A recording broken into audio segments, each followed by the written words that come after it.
Hello. Continuing on our theme of COVID-19 inspired cooking methods, we're going to take a look at the Instant Pot today. The Instant Pot is a multifaceted kitchen appliance. It can be a rice cooker, it can be a crock pot, slow cooker, a pressure cooker. It can saute. In some cases it can make yogurt. I still haven't figured that one out. So what we're going to make today is some Instant Pot Cuban black beans. Now, one of the things that Instant Pots are very good at is cooking dry beans. Just beans, not from a can, just regular old black beans that come in a bag. Any beans will do. Pressure cookers are also good for meats. I wanted to show you down here there's several settings.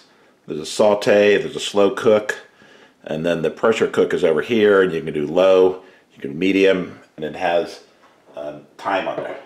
So we've got the saute button ready. We're going to put a little oil in, and it's ready to go.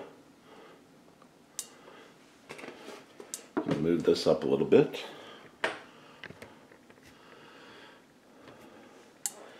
So this recipe is black beans, but we're going to spice it up a little bit. So we're going to put in some diced onions. It's already sizzling. Good.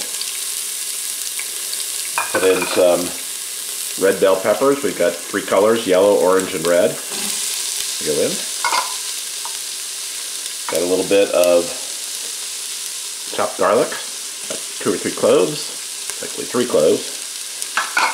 And we're going to put in some chili de árbol peppers. You can also put in jalapenos if you like. And we're going to put in some salt and pepper. There we go. And then we're going to add some spices that will help make it more of the Cuban. So this is cumin, very fragrant. Put a teaspoon of that. Another teaspoon of coriander, which is the seed from cilantro. Another teaspoon. And we're going to add about the same of oregano. 1 teaspoon of each of the 3. Alright, so we're going to cook this for a few minutes until everything softens, and it's just like a regular saute pan. We're going to saute in the pan itself, and the vegetables will sweat a little bit. They'll take on the flavor of the spices, the cumin, the cilantro or the coriander, and the oregano. So once this sweats and the vegetables get a little heat on them, we're going to put the liquid in and put the beans in. And this is the part about the Instant Pot that they don't tell you. Part of the Instant Pot's allure is that you can cook tough things like tough cuts of meat, dry beans in a fraction of the time. For instance, on St. Patrick's Day, I cooked a corned beef in about an hour. Usually takes 3 or 4 hours. I cooked beans in about a half an hour. It's very, very good. But the thing they don't tell you is that the machine has to warm up. In some cases, it can take 15 to 20 minutes to get to the pressure that you want. So when they say you can cook beans in 10 minutes, it really means 10 minutes plus the 20 minutes it takes to warm and get to a good place. All right, so you can see it steaming there. So the saute works very well, just like any saute pan. We really don't have to put a lot of heat on these because they're going to cook in the pressure cooker, in the liquid and with the beans. All right, so we're going to throw in a couple bay leaves. There we go. And put in a little bit of stock.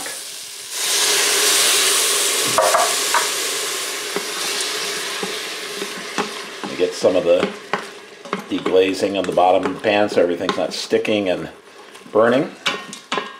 And you can see the onions are coming nice and translucent, and that's just about what we want. So I like to make the peppers and everything a little bit larger than a dice. It adds to the color of the dish, and when we're serving it with a pork tenderloin tonight, Cuban pork tenderloin, so the beans themselves be a nice complement both in taste, contrast, colors. There we go. All right, so we're going to add the beans. Just pour them right in. All right, and we're going to pour in the chicken stock. It's about 3 cups. Stir that around.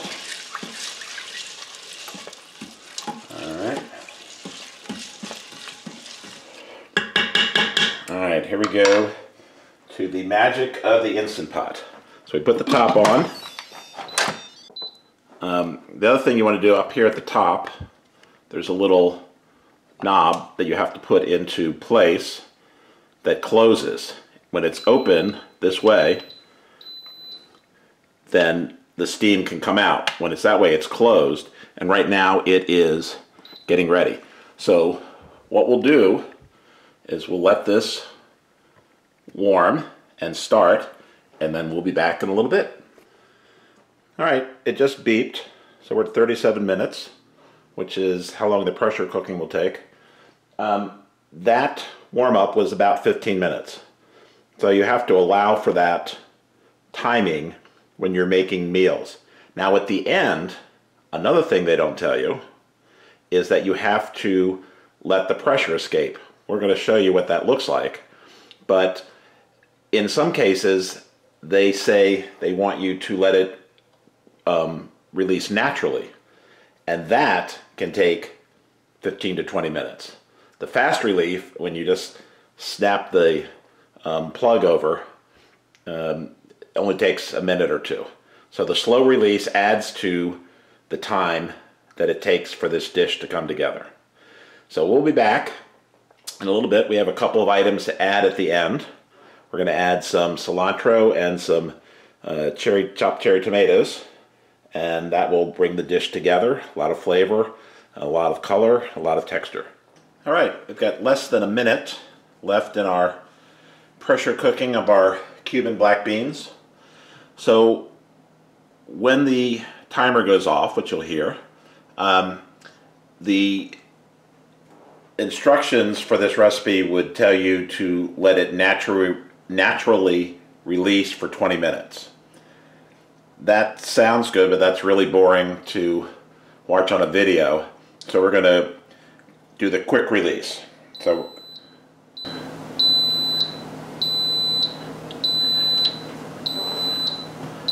that is the timer going off to tell you that the pressure cooking has stopped. So what we're going to do is pretend that the 20 minutes has gone. Even after 20 minutes, you still have to quick release. So again, something they really don't tell you, they kind of talk around it, but do not touch this little thing over here with your hands. Do not, under any circumstance, touch it. It'll burn you. The steam is very, very hot. So take a spoon or something long, and you're going to flip it towards yourself like this. And you can hear that. So this will take a little bit of time. This process of quick release can take 30, 25 seconds, but the smell is wonderful. Oh. And then we will take the top off, we'll stir it, and we'll add in the last few ingredients. Release valve back up, and that right here just went down, so we're going to take the top off.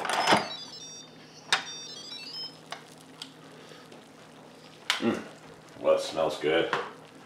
So we're going to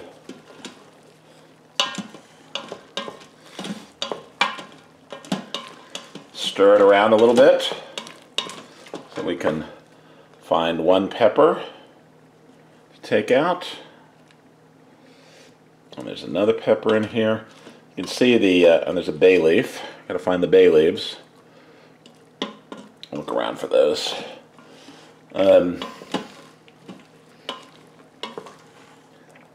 Somewhere around here. Oh, there's the other pepper. That's what I'm most concerned about.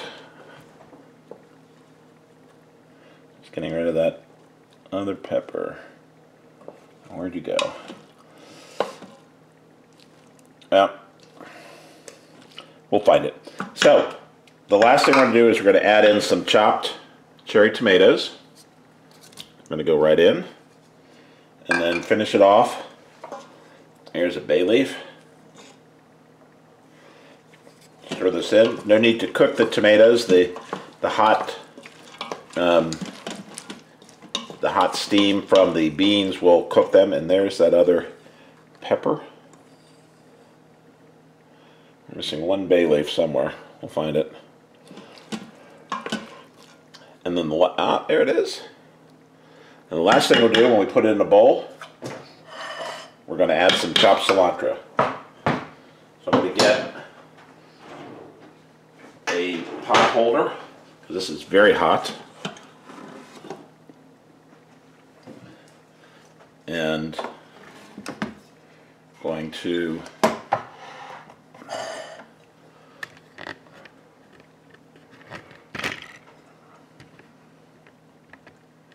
put the beans here. Very lovely. All right.